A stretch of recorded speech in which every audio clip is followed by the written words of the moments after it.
Mike Mikurak. I'm running for County Commission District 3, which is the at-large seat in the county. It's currently held by Charlie Justice. I do not have, well, I appreciate that. I do not have a primary, so it'll be Charlie and I and November the 8th. And if you haven't picked up one of my palm cards, please do, because I'll talk to you a little bit about that as I spend a few minutes. And thank you, Larry, for being so gracious and allowing us all to talk at your time. I'm a 30-year businessman. I'm a businessman, not a politician. I've not come out of that realm. I'm also a community leader. I spent most of my time after I left my firm to come in and start to work with organizations. You'll see those organizations on the back of the Palm Pilot. On the Palm card, you'll also, if you go to my website, you can connect and see the many of the things that I've been doing within the community. So when I talk about my platform, I'm talking about things I'm doing today, not things that I will do in the future, but I've already started and will expand on as we go forward. My platform is based very clearly on sustainable job growth and economic development. I'm already doing that. I'm already creating and working with, not creating jobs, I'm filling those jobs that we talked about that are out there.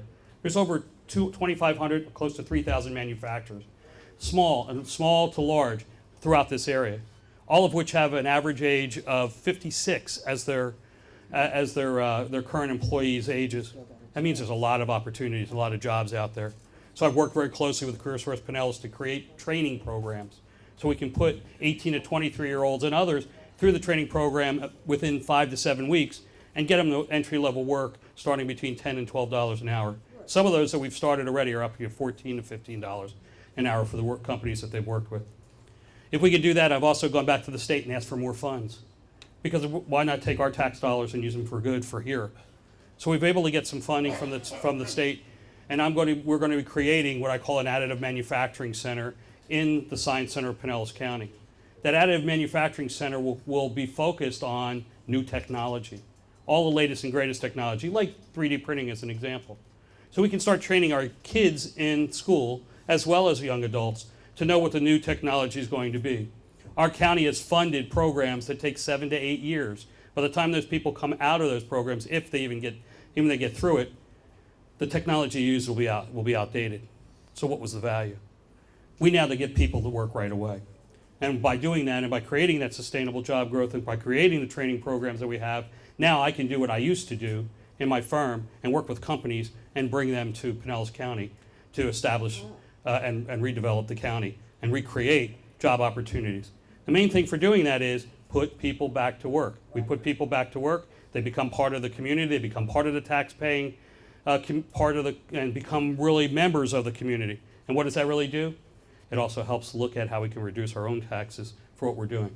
The second piece of what I'm working with, and I've gone across the county because it is a county-wide, and I've talked to people, to mayors, to others across that, and what I'm hearing from the average day person is clearly government's not listening to them.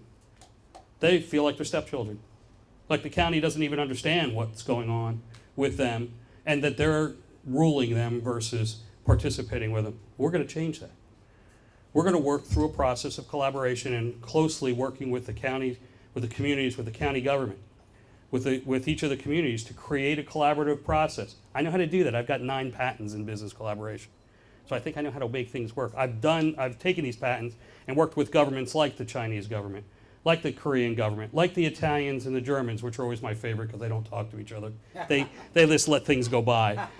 But I know how to do that. I know how to get them to work. I know how to get them to talk to each other and work, and we can find common ground and recreate what we really need to have in this community. And finally, we look at quality of life. And quality of life, to me, is one of the most important pieces of the pie here. We live in paradise. We just talked about that paradise a few minutes ago that Leslie did. We got to keep it that way. We have to expand it and grow it. We have to listen to the people who live here to better understand what is it that we want. And what that requires us to do then is to create a strategy for the future that we can implement today, not talk about something that can't be implemented. And I'll ask every one of you, if you go right now, go to the websites for this county, pull up the strategy, and tell me if you can implement anything that they say. It's all fluff. It's high level. You can make it sound whatever you feel like it. That's not the way to run a business. It's not the way to run a county. It's not the way to manage our tax dollars. So again, I'm Mike Mikurak. I'm running for County Commission District 3. Please take one of my cards. Please go look at me on my websites. Go look at my LinkedIn page to see what I've been doing and how I will continue to do that for this community. And one thing I want to leave you with, we have to stay our course. We are conservatives. We are Republican conservatives. And we have to make sure that we take over and bring back the government to our viewpoint. Yeah. We have to look at how do we continue to create less government, more government by the people, for the people, as it should be, and that's what's in our Constitution. And we need to also listen to each other and start to work. Now, yes, we need a president to lead us through that, and we've made that decision. Let's get by it. Let's move on. But remember, when you go to that voting booth, that goes all the way down the line. You won't hit mine until probably by the bottom, but you've got to remember those. Because yes, if you elect a president, that president may be impacting what you're going to do in about a year. You elect someone where I'm looking at in the county commission, that could happen the day after we walk in. So again, thank you so much for giving me a little bit of time. I'm Mike Mikurak, and I'm running for County Commission District 3.